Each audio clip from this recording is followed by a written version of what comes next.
से सहिया के रोटी खाए लगलू वे जान, हमारा सीना में गोली सीधे दगलू वे जान। अच्छा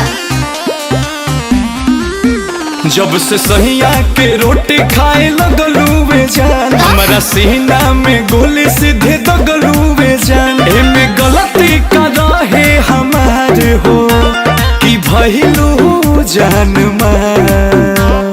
सुनो ढेर रांझा वाला प्यार जन करो यार, गोली मार दी भातार हो रात रंगदार। ढेर रांझा वाला प्यार जन करो यार, गोली मार दी भातार हो रात रंगदार।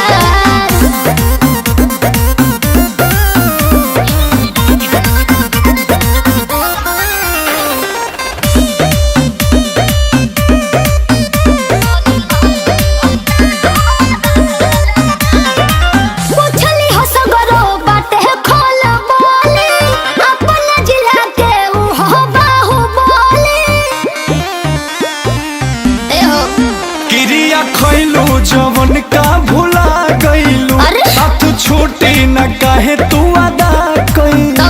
प्रीतिया बकाचा तोहार हो ए धनिया हमार। ढेर रांझा वाला प्यार जन करो यार, गोली मार दी भातार हो रात रंगदार। ढेर रांझा वाला प्यार जन करो यार, गोली मार दी भातार हो रात रंगदार।